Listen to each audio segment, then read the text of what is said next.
you have to have a creator. Nothing can come out of nothing. You cannot get something from nothing. There has to be a source behind this. If you look now, for the first time in human history, we have scientists that are denying design.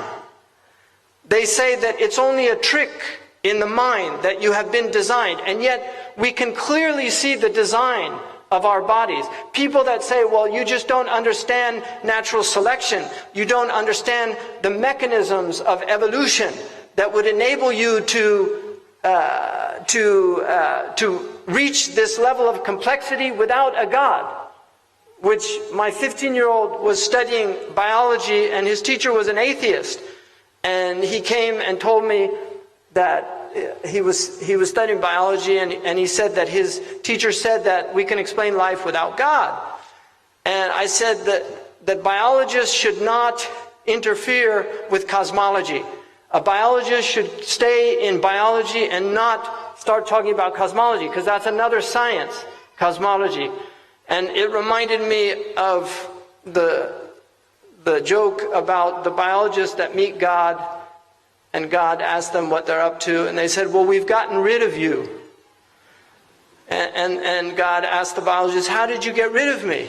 And they said, well, we can explain how we got here without you. And he said, well, how would you do that? They said, well, first we take some cosmic dust. And God says, no, wait a second. Get your own dust. Right? You see, because where did it all start? Where did we come from? Even if evolution explained how we have evolved as a species, it doesn't explain where the original material came from. Man cannot bring anything into existence from nothing. He makes organs from already existing cells. The cloning comes from already existing cells. He's now in stem cell research and doing all of these things. Everything that he makes has pre-existing materials.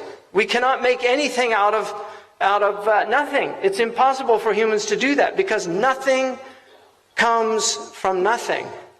And this is why my own teacher said, كَذَبَ الْمُلْحِدُونَ. The atheists are liars. الْعَدْمُ لَا يُوجِدُ الْوُجُودِ. Non-existence cannot bring existence. الْفَوْضَى لَا يُكَوِّنُ النِّظَامِ. Anarchy or chaos cannot bring order into existence. الْجَهِلُ لَا يَلِدُ الْعِلْمِ. Ignorance cannot bring knowledge into existence.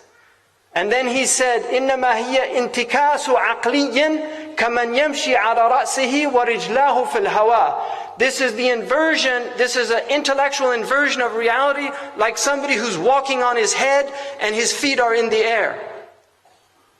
That this is something that humans have never believed. And this argument now of the modern atheists, this is an ancient argument. Atheists have always been around. In fact, atheists were actually more sophisticated 100 years ago than they are today. And this is the truth, because 100 years ago they were well versed in philology, like Nietzsche. They were well versed in, they were profound philosophers. Even at the time of Socrates, there were atheists. People forget that Marx, who was an atheist, he did his PhD dissertation was on the materialists, the Greek materialists. So he had studied materialistic philosophy. So this argument, this modern argument, is not a new argument. It's a very old argument, and our scholars dealt with this argument extensively, but people don't read their books anymore. And one of the simplistic views of some of these modern Muslims that deny theology and the tradition of theology, they have no response to these new atheists. They have no response other than to say kuffar. But this is not enough, because Muslims have always dealt with these things intellectually in a tradition called Radd al-Shubuhat, which is refutation of the obfuscations that are brought out by the atheists. So it's important for us to remember that we were created to adore Allah subhanahu wa ta'ala, but to know Him through ma'rifah, and this is through the intellect, first and foremost. And our intellect is a spiritual concept. The intellect is immaterial. It's not of this world. And this is why we don't know where we go when we dream, but we know that we leave this place and we enter into another realm, because we're in a realm that's immaterial. So this is important for us to remember, that now as our young people are exposed to a lot of these ideas, we need to address these ideas in sophisticated ways. If we don't have trained intellects that can address these problems metaphysically,